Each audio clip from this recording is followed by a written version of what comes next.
Welcome into the KSL Sports front page. I'm your host, Ben Anderson from KSLSports.com, joined by Kyle Ireland, sports producer at KSLSports.com. You can find me on Twitter at Ben's Hoops. And of course, you can find Kyle at Kyle Ireland. Kyle, thanks for jumping on. Yeah, happy to join you today, Ben. Obviously, sad news today, but happy to talk about the news of the day in sports. Yep, the big story today, obviously, a special edition of the front page. We're going to be talking about the life of Jerry Sloan. Jerry Sloan passed away this morning at the age of 78 after, it's only been a few years, I guess, 2016. He was diagnosed with Parkinson's disease and Lewy body dementia. But I think we anticipated this was coming for a while for Jerry Sloan. So I think in that sense, I haven't seen the outpouring on Twitter of, there was no surprise to this, I guess, in some sense. So hopefully for Tammy Sloan, Jerry's wife, and Jerry's kids and family, it can come as somewhat of a relief and kind of the next step in this process.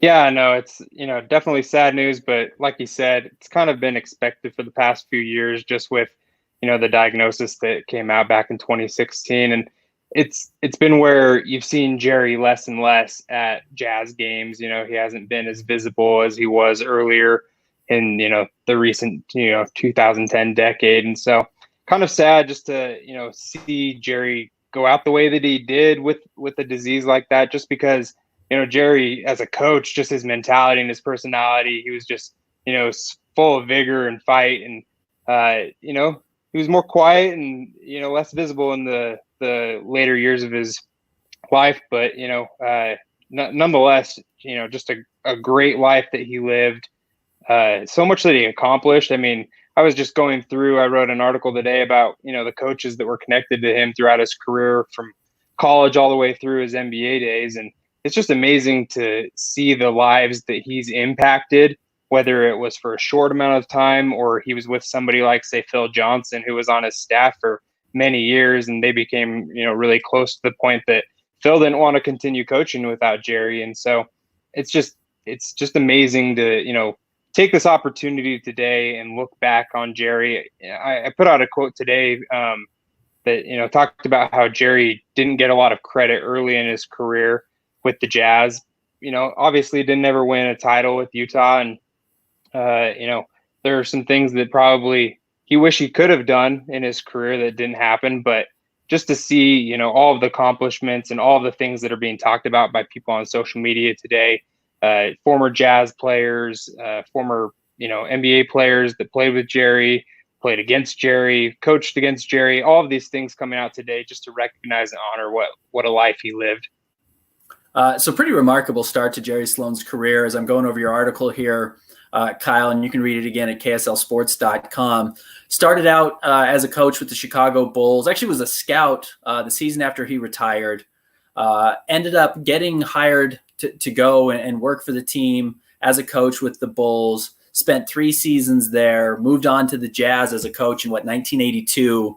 After 1 season with the Jazz, he got hired by the Evansville team where he played college basketball. And again, he only lasted 5 days in that job before I think the Jazz came back and said, "Hey, coach, we'll give you a promotion. We want to have you around the organization."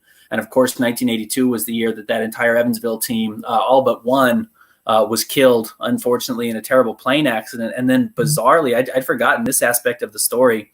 The one player who survived died in a car crash with his brother 2 weeks later. I mean, just a horrendous fate for that Evansville team. That Jerry Sloan's career almost never started. We never got to know Jerry Sloan the way we do now, and the importance that he certainly has with his basketball team. Yeah, it is. It's remarkable, just kind of the things and the consequences of certain circumstances that have led to the life and the career that Jerry led. And the trades I was looking at that impacted Jerry Sloan's career. I mean, I looked at Jeff Hornacek, for instance, just the fact that Jeff is off of his coaching tree just because he played with Jerry or played for Jerry from 94 to 2000, and then comes back to the organization under Ty Corbin, coaches for the Jazz, and then becomes a head coach for 2 franchises. And then think about the coaches that have coached under Jeff Hornacek now and how that tree just expands out just because Jeff played for Jerry and the Jazz made a trade with the 76ers in 94 to get him. So the consequences of, just one decision have impacted so many lives. And then you think about the people that Jerry's come in contact with, the players that he's coached. I mean, he's had rifts with multiple players. Deron Williams isn't, just the one that Right. he got in a rift with. There's been many, and the things that have been said today. I mean, you look at players coming back, and I mean, I thought your article about Deron Williams and the Jazz was really insightful. Just on, we know that Deron and Jerry reconciled in recent years, and kind of got back to where they had a friendlier relationship after things kind of went the way they did when Deron was traded back in 2011. But just to be able to have those moments in life, just to be able to look at instances like Deron and Jerry, being able to kind of put things into perspective. I think that that's a cool thing about today, is to be able to, at the end of the day, we're just talking about sports. We're talking about basketball. And, Jerry kind of epitomizes that, life is more than just a game of basketball. Like there's more to it. And so I thought, some of the things that came out today, things that were said about Jerry by, some of his former players like Deron, just really insightful and things that we can all take to heart. I talked to Coach Gordy Chiesa, who was Sloan's assistant for a long time, as you mentioned in your article here, Kyle, today.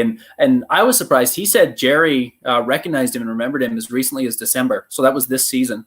Jerry was still, that active and that able to be at the games, and saw Coach Chiesa and was able to talk to him. So nice to catch up with Coach today and talk a little bit about that. And he told me the story of getting hired by Jerry Sloan, where Frank Layden was stepping aside, had become the president of the Jazz in 1989, and wanted an outsider for Jerry Sloan's staff. They kind of had this, small crew that he was running, and they went out because he was on the East Coast, was Coach Chiesa, and Layden brought him back. He got off the plane, and who was waiting for him at the airport terminal was Jerry Sloan.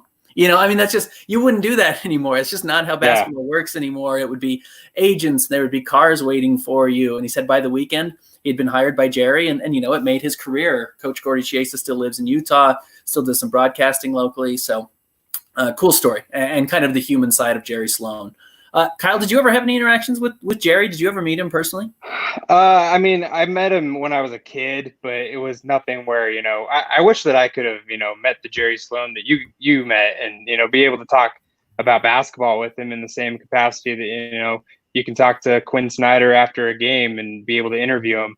I think that that's really cool, just to be able to, talk to some of the people at KSL Sports like you and Jeremiah Jensen, who have, really interacted with Jerry on a basketball level, to understand, a little bit of his mind and, how he was as a coach. There's so much, today people talk about how the NBA is so different. I just feel like, Jerry's understanding of the game and things that, we look at like Chris Paul today, who put out a tweet and talked about, how the game lost a legend. How many people, have mentioned that word today? I feel like I've, just been writing articles. I feel like I've come back to that word so much that, he was a legend. He was legendary. He was more than just, an era of basketball. He wasn't just 90s basketball. He was a great basketball mind. And the Chicago Bulls, they put out a tribute to Jerry as well. Obviously, he played for the Bulls and then coached with them as well. But, the fact that he was known before Michael Jordan as the original Bull, he was to that organization what Jazz fans looked to Karl Malone and John Stockton as before Michael Jordan, right? Obviously, Michael's Michael, but just to, kind of put that into perspective, how great of a player he was, in addition to him as a coach. Like, he was, he was basketball before he was the 97, 98 Jazz, right? Like, he was Jerry Sloan, the basketball player, the great basketball player. And so just to be able to kind of understand him and, interact with him on that kind of level is something that I wish I, could have had as a media member. One of the things I've enjoyed doing today, as kind of somber of a day as it is going back and, you're still learning things about Jerry, despite the fact that, he was the coach of the Jazz my entire life, basically growing up. And I grew up here in Salt Lake City, so I was very aware of his presence.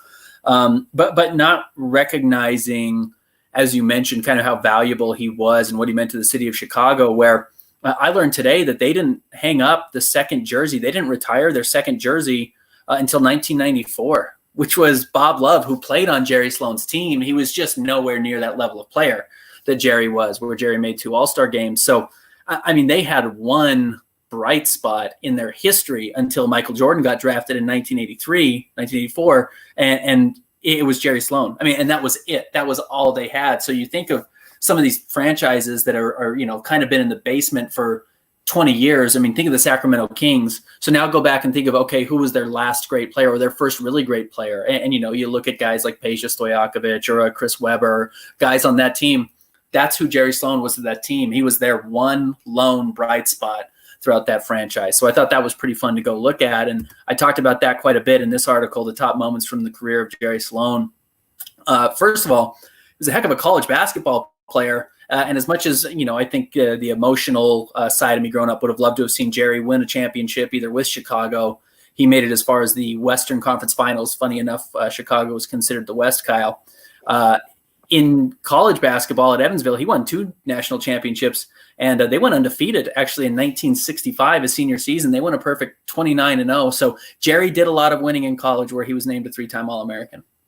Yeah, I mean, and then, just that success that he had ended up being a top 5 pick in the draft. And, we were talking a little bit before we went online, just how cool it'd be to have a Baltimore jersey of Jerry Sloan, just some throwback stuff just to, kind of have a little piece of how great Jerry was just as a player before he even came into the NBA. And then obviously, we know what he did in the NBA, and he was a great player as well. And to look at how quickly he got really good.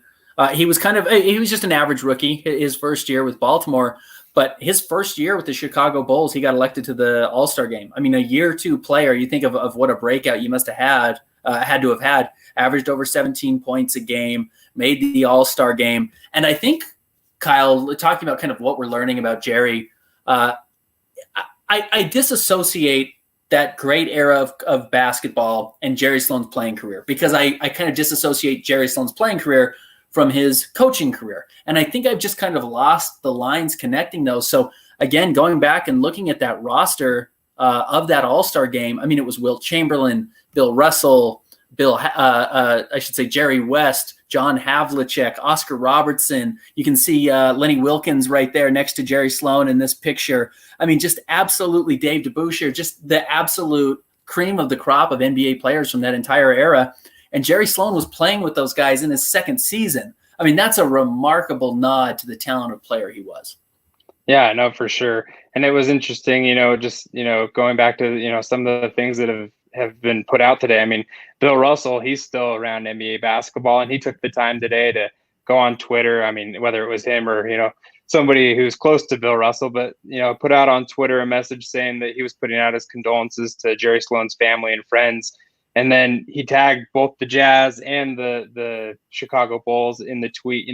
He just to be able to kind of take a glimpse back. People look at, that era of basketball and they think, oh, the Celtics won, 11 championships, and, Bill Russell, he may not be a top 5, top 10 player in, today's NBA, but it's like that was basketball back then. Like that was basketball. Like, today's basketball is going to be looked at 30, 40 years from now. And so it is cool to kind of remember and take a look back and see, things that maybe you didn't know about Jerry Sloan or that period in time of basketball, but, pick up a little nuggets just as we have this, especially today, to take the time to look back on Jerry's life and his career. I think another thing I'd forgotten about or overlooked from his career was kind of his, I don't want to say jaded, but kind of mixed history with the Olympic team, where he tried to make the Olympics when he was a college player at Evansville and got drafted into the NBA. He tried to make it on the Olympic team and didn't quite make the roster. And then served as the assistant coach with USA Basketball on that Dream Team 2 in 1996. You can see the photo here. And Jerry's over there on the left. And generally kind of how this rule had worked, Kyle, was that you would have the head coach and then the lead assistant. And then it was just assumed that 4 years later at the next Olympic Games, the lead assistant would take over as the head coach and get their opportunity to win a gold medal with the team. And in 2000, after Jerry was the lead assistant in 1996, Sloan was overlooked for Rudy Tomjanovich. And it was just kind of, it was just kind of a weird circumstance that they kind of never explained. Jerry certainly didn't do anything wrong.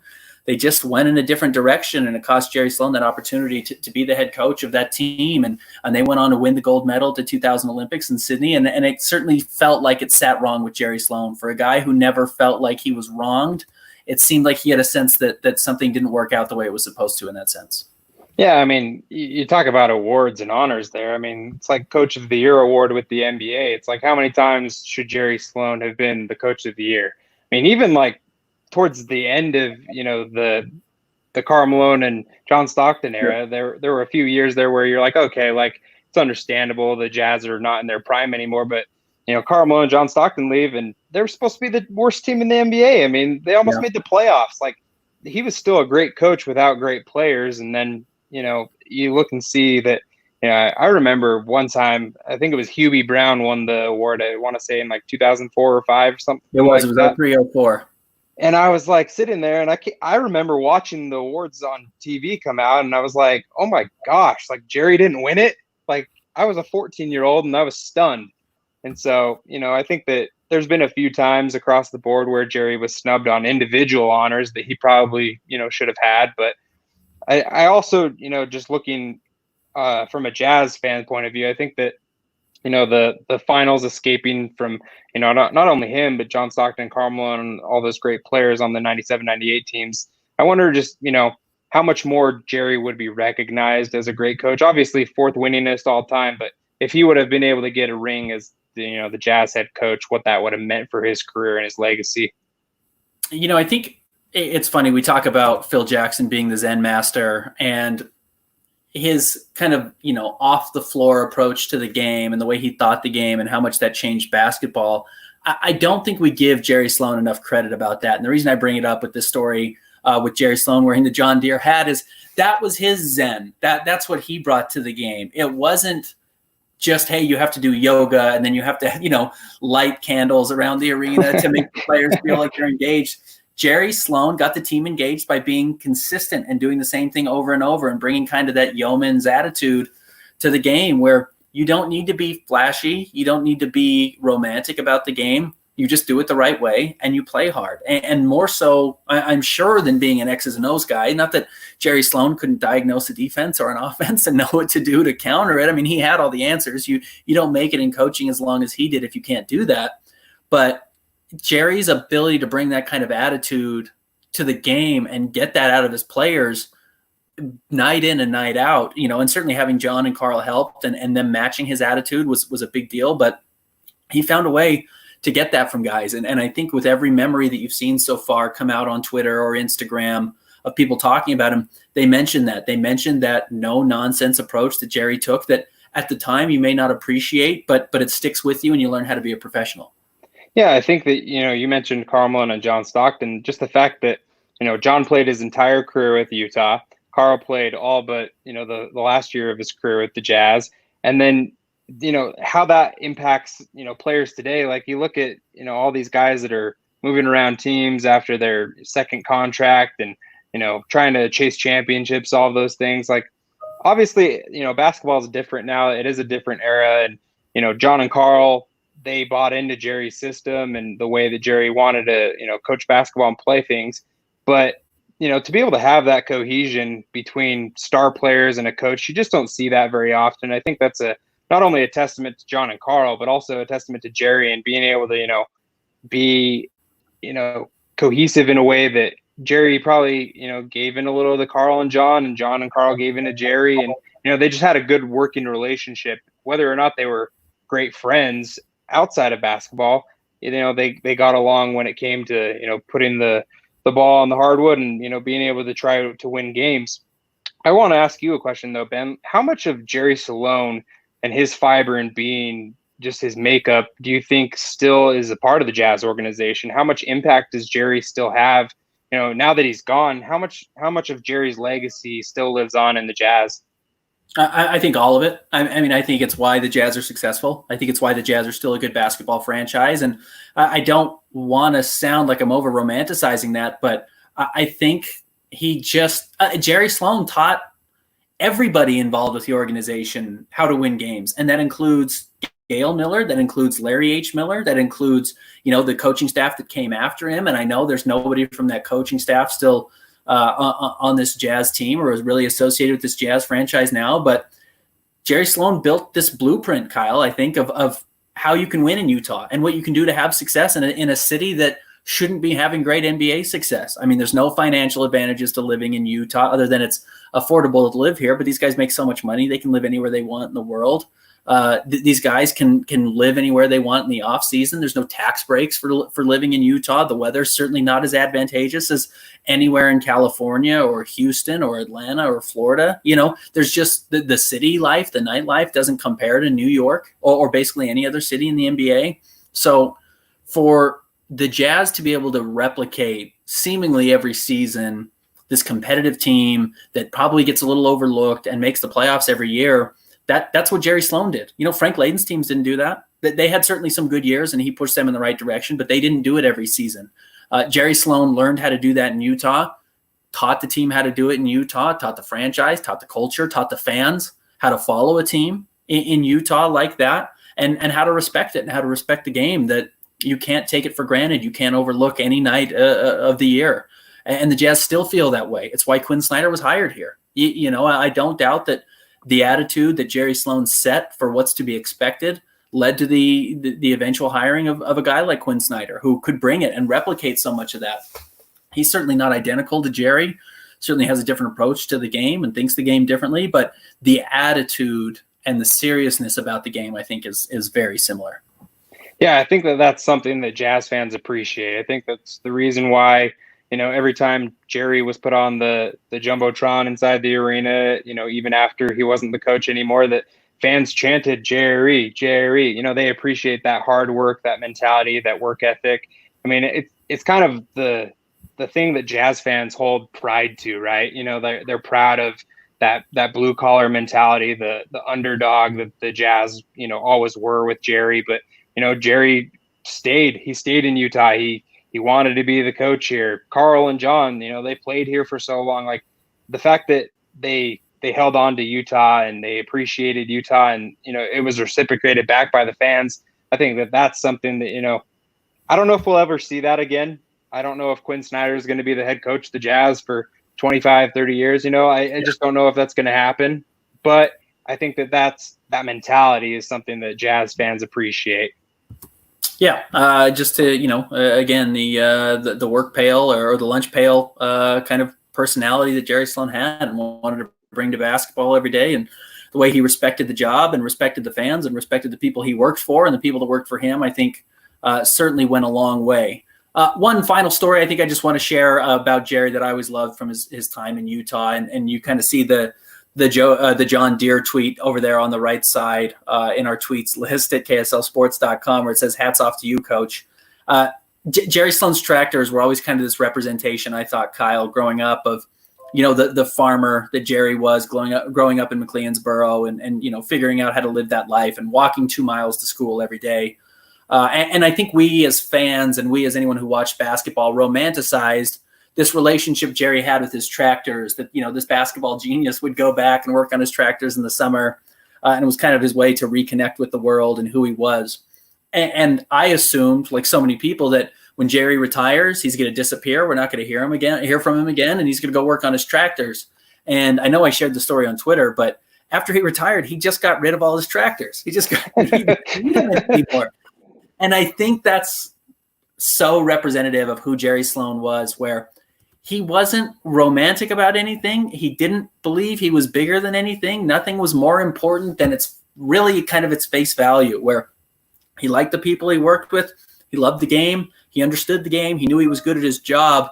However, he wasn't going to make it bigger than that. He wasn't going to pretend it was anything other than basketball. We've got the quote at KSL Sports on Twitter about him saying he just doesn't feel bad for players who are tired or don't want to play back-to-backs, because the guy who works 9 to 5 or the woman who works 9 to 5 doesn't want to hear when they get off work that a guy's tired or and doesn't want to play basketball. Jerry just always had an understanding of what basketball was, and maybe more importantly, what basketball wasn't. And I thought getting rid of those tractors was a good sign of that, as they served their role, they played their part, and then when he was done, he didn't need them anymore. And that's all it was. And that's kind of how Jerry Sloan lived his life. And I think he was a fun person to be able to grow up watching. I know, like most Jazz fans who grew up in the state of Utah, I certainly felt like I knew him for a long time growing up and took a lot from him. Yeah, no, I think that's well put. I think that, as a Jazz fan myself growing up, I watched all of the games, and I remember where I was, when the Jazz went to the NBA Finals in 96, 97. And I remember seeing Jerry run onto the court just as excited as John and Carl and all of those players. And, you saw glimpses of that. You saw him, get after it, the technicals, the vigor, he cared, he was passionate.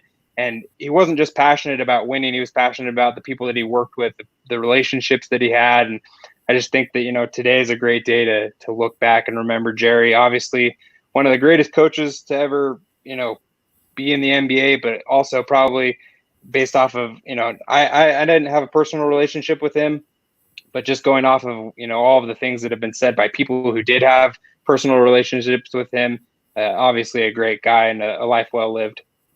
You can get to all of our stories on Jerry Sloan and his passing today at the age of 78 at KSLSports.com. You can follow Kyle on Twitter at Kyle Ireland. You can find me on Twitter at Ben's Hoops, and of course follow KSL at KSL Sports on Twitter. We appreciate you doing that. Big thanks to the University Federal Credit Union for making this possible. As always, the KSL Sports front page Monday, Wednesday, and Friday at 4 o'clock each of those days throughout the week. So make sure you like our Facebook page so you can get access to those. Coming up tonight on KSL, watch it tonight, a very special tribute to Jerry Sloan. It's going to take over the entire second half of the broadcast. And of course, throughout the entire broadcast, there's going to be tributes to Jerry Sloan. Appreciate you jumping on. I know it means a lot to Kyle and I being able to do this on today of all days. And Kyle, we'll talk soon.